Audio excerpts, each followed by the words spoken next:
بسم الله الحمد لله والصلاة والسلام على سيدنا المصطفى محمد صلى الله عليه وعلى آله وصحبه وبارك وسلم. Assalamu alaikum wa rahmatullahi wa barakatuh.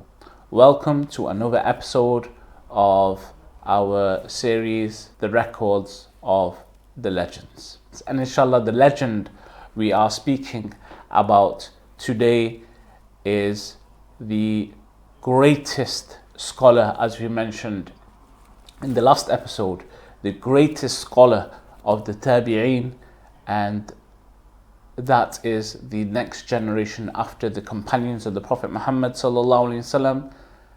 And it was said about him that he is the scholar of the scholars, the faqih al-fuqaha, the jurist of the jurists, and that is Sa'id ibn al-Musayyib rahimahullahu ta'ala. We spoke last time about how his father became a Muslim and how he didn't change his name from Hazan, which meant being rough in character, and he kept to his name Hazan and he didn't want to change it. And Sa'id ibn al-Musayyib mentioned that we felt some sort of roughness in our character since after that. And we mentioned how he was known as the greatest of the Tabi'een, and how they said about him that there is no chief of the Tabi'een except for Sa'id ibn al-Musayyib rahimahullah ta'ala. This is the great character that we're speaking about today. And we also will remind you that of the 7 fuqaha, the 7 jurists of Medina, he was known as one of them, and he was known as the leader or the greatest of them. And the others were no small thing, and inshallah one day we will also speak about some of them and the likes of other great tabi'een like Sa'id ibn al-Jubayr rahimahullah. We mentioned also that he got his daughter married. So Abdul Malik ibn Marwan was the Khalifa of that time, and he wanted to marry his daughter to his son, I believe maybe Sulaiman, to the daughter of Sa'id ibn al-Musayyib. And remember, not only was Sa'id ibn al-Musayyib known as the greatest tabi'een of the scholars of the men, his daughter was known as the greatest of the tabi'een from the women's side. She was known as the greatest woman of the tabi'een. And this is how great this family is. This is how great rather Sa'id ibn al-Musayyib is, that he gave this tarbiyah to his family, and that he gave this education to his daughter, very unlike today. And this is a point we have to make, that we send our sons to these seminaries where they have these so-called alim. I don't like to say alim courses, because you don't become a scholar in a few years. Being a scholar takes many years, 40, 50 years of consistent study to be a true scholar, of course.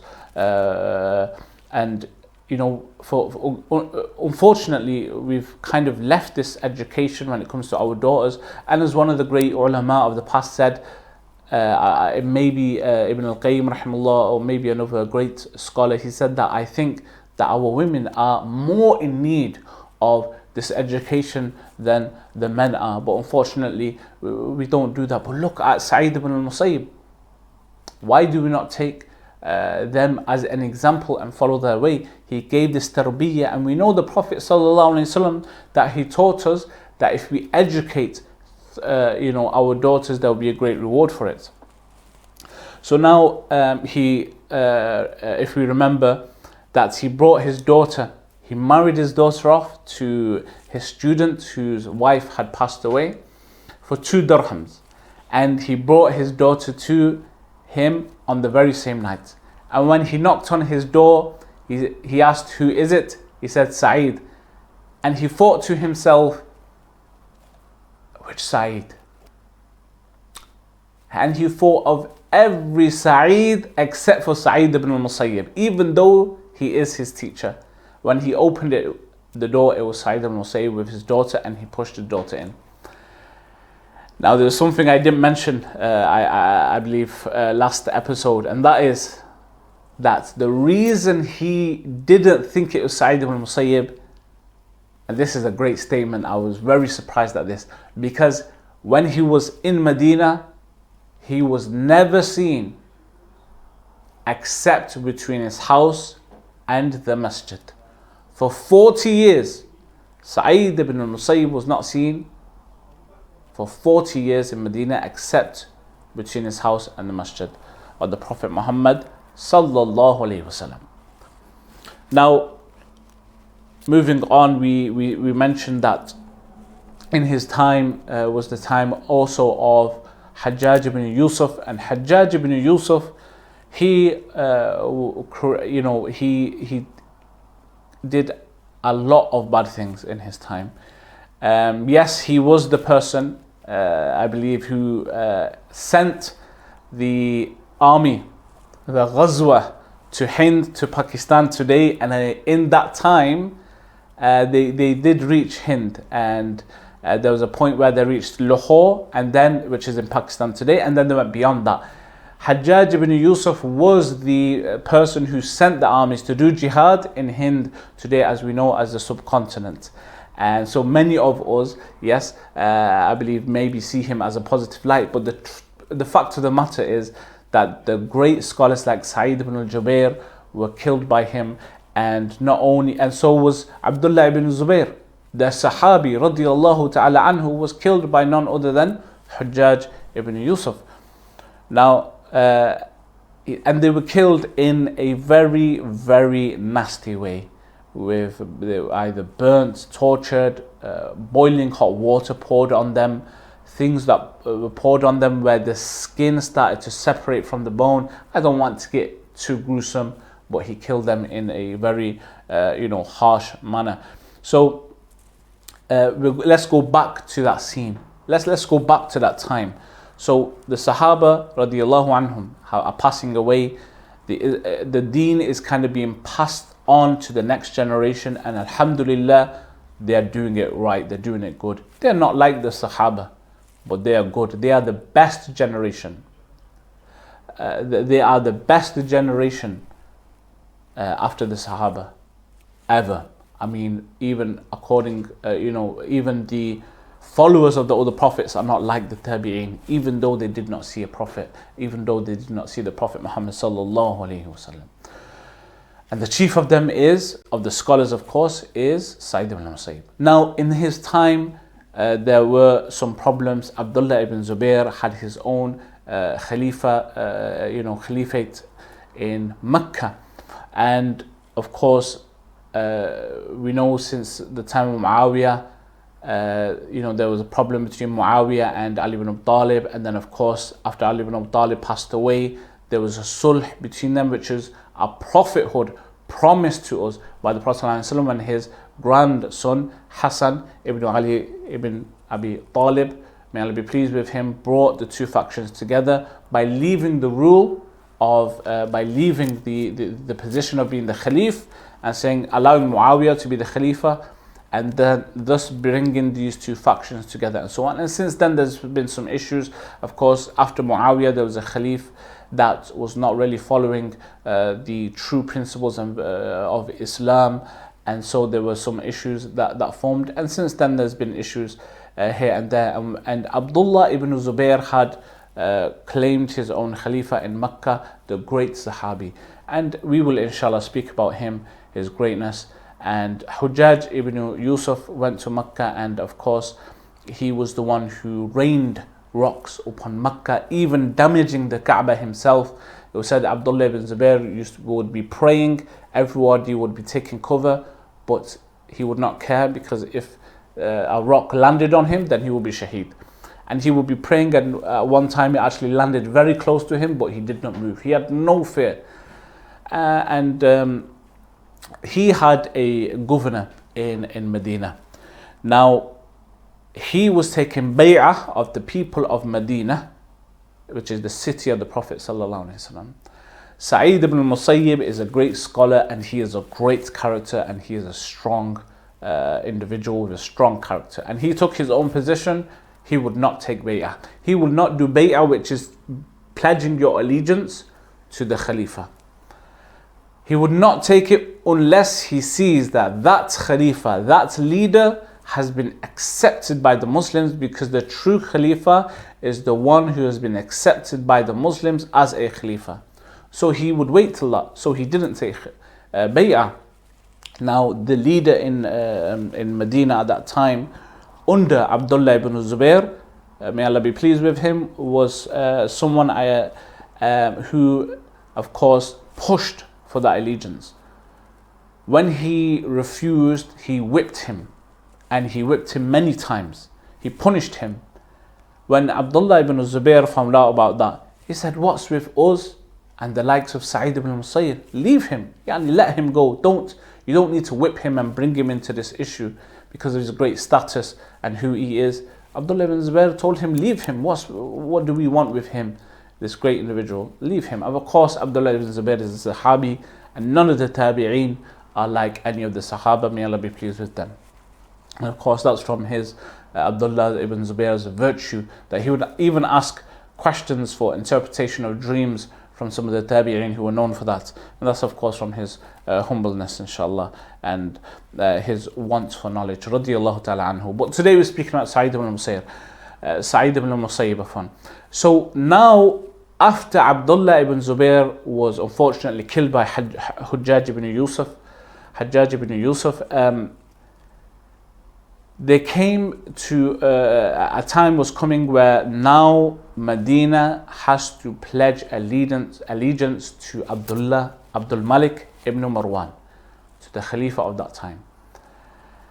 Not only that, they sent people to pledge allegiance for his son as well. But Sa'id ibn Musayyib even rejected that. He said, "No, I'm not going to do that."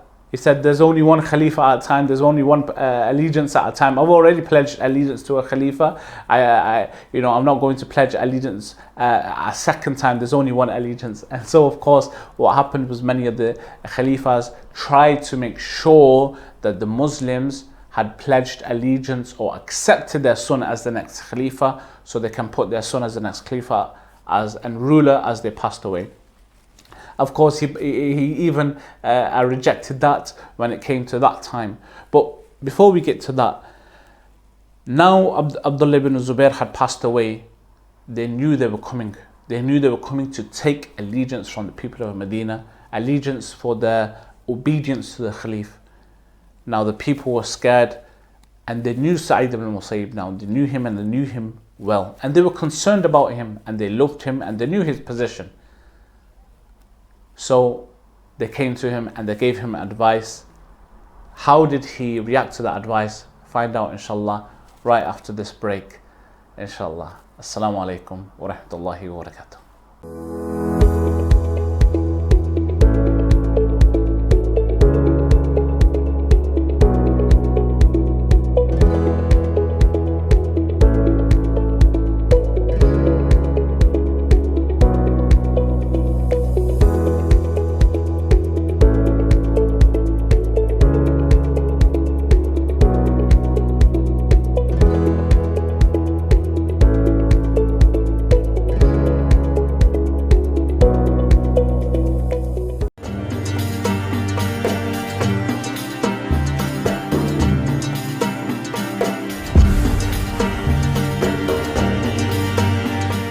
Assalamu alaikum wa rahmatullahi wa barakatuh. Welcome back after that short break. Now we left you with a small cliffhanger. Now in Medina, Abdul Malik, the Khalifa, is now sending his people to take allegiance of the people of Medina. And the people knew Sa'id ibn al-Musayyib, how he would reject taking bay'ah, allegiance, except of course if he knew that Khalifa is someone accepted by the Muslims, and thus he will be a true Khalifa of the Muslims. So now the people knew this, and they gave him some advice. So what was the advice? First of all, they said, if they come to you, don't say yes, don't say no. He said, La ana bifa'il. I'm not someone who's going to do that, because if I did that, they would take it as a yes. The people would understand that as a yes. I'm not going to do that. They said, okay. We got, they had three for him. For this first one, is done. They said, okay, stay in your house then. Don't go out the house. He said, stay in my house and I hear Hayya ala salah, hurry to pray, Hayya ala al-falah, hurry to success. La ana bifa'il, I won't do that either. They said, all right then, you know your majlis, don't go to the majlis. Don't go to the majlis. And the majlis, of course, is where you study, where you teach, etc. Everyone knew where Sa'id ibn Musayyib would be. So he said he denied that as well. So the time came now where the people have come to take allegiance from the people of Medina. And they caught Sa'id ibn Musayyib and they asked him to take allegiance, and he said no. He didn't take allegiance. And so what happened is they threatened him, and he kept denying it. He did not take allegiance, and they started to drag him out of Medina. They started to drag him out, to take him, to lash him, and maybe even kill him. So, and he would not budge. This is Sa'id ibn Musayyib. He's a mountain. So the people came. I said, no. They saved him. How did they save him? They said, no, he's Majnoon. No, don't take him. He's mental. He's crazy. Leave him. What are you going to take him for? Allegiance doesn't matter to crazy people. He's Majnoon. Leave him. So only then, when they said he is crazy, he's gone, he's lost it, he's Majnoon, leave him, only then they left him and they let him go. So alhamdulillah, he was saved from being punished or from being killed. Now Sa'id ibn Musayyib, we remembered how big and how strong he was. Abdul Malik ibn Marwan wanted to marry his son to the daughter of Sa'id ibn Musayyib, and of course he didn't want this, because he didn't want his daughter to go into that kind of atmosphere, again making sure that he has that tarbiyah and protection for his family. And of course the Khalifas as well started to use the sadaqah and so on that came into the Bayt al-Mal, everything that came into the Bayt al-Mal, as their own personal wealth rather than the wealth of the Muslims. And he did not want that for his daughter to be in that atmosphere. So of course when he rejected that, he was whipped as well and punished by Abdul Malik ibn Marwan as well, because he was very angry at that. Abdul Malik also, if you remember, sent a guard to bring someone from the masjid, because he wanted someone to recite some hadith upon him, because he couldn't go sleep. Sa'id al-Musayyib said no, and the guard was shocked and angry, and how can you do this? This is the Khalifa, Amirul Mu'mineen is calling you. And he told Abdul Malik when he came back that he's a person in masjid. I only found this one person, and he didn't listen, he didn't come. And Abdul Malik, if you remember, as we mentioned in the last episode, he knew who it was, and he said that was Sa'id ibn Musayyib. If only you didn't ask him. He knew who that was. He didn't see him, he just knew who it was, just from his character, just from the way he was acting.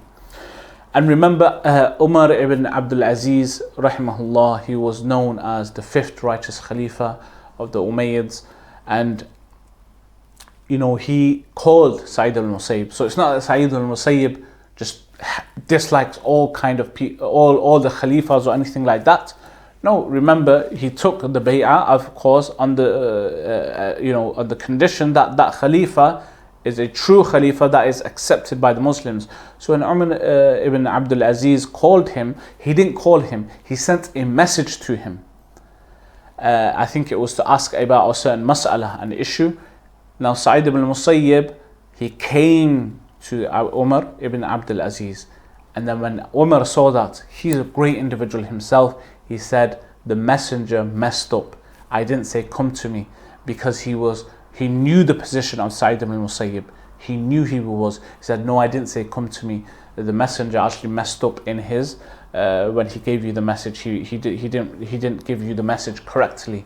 I didn't call for you to come here. Of course, he did that to honor him, and to know that this is Sa'id ibn Musayyib he's talking about, and he wouldn't disrespect him or look down on him like that. Just like, come over here.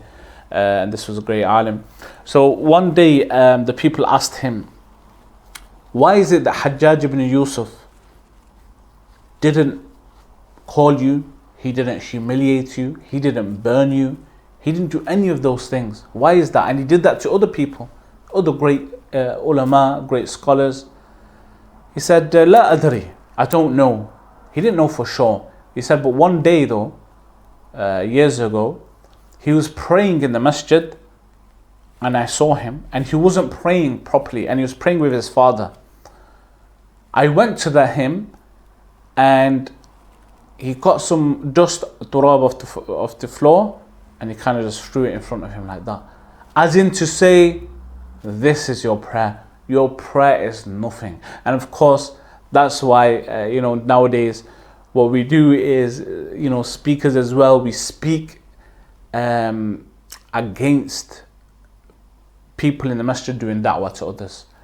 And it's not bad, it's a good thing. But the point that many of our brothers and sisters of the callers to Islam are actually making is to say, when you do da'wah, do it with wisdom. Do it with wisdom. In that time, of course, that was something that can be done and something that would affect them. But in this time, of course, what the callers are saying, the du'at, they're saying have some wisdom when you do it, rather than don't do da'wah at all. Have some, wisdom when you're doing it. If somebody's not, covering his aura, if he's doing sujood or so on, and it's actually an issue with his prayer and his prayer being accepted as well. Not to say absolutely if his aura's uncovered, his prayer's not accepted then fully. No, it's an issue in the prayer, and there's a difference of opinion there. But you should, approach the person if you can with in a wise manner. Of course, Sa'id ibn al-Musayyib did that, and it was wise. How do we know it was wise? Because it affected Hajjaj, and after that he perfected his prayer. After that he made sure the way he prayed was properly done in the positions, and he perfected his prayer after that. So he said, maybe because of that, Sa'id ibn al-Musayyib thinks that maybe because of that, he didn't call me to him. He didn't burn me, he didn't pour anything on me or anything like that, maybe because of that. And of course, Allah subhanahu wa ta'ala protected him. Wallahu ta'ala a'lam. And that is the end of the story of Sa'id ibn al-Musayyib. When he was in his final illness,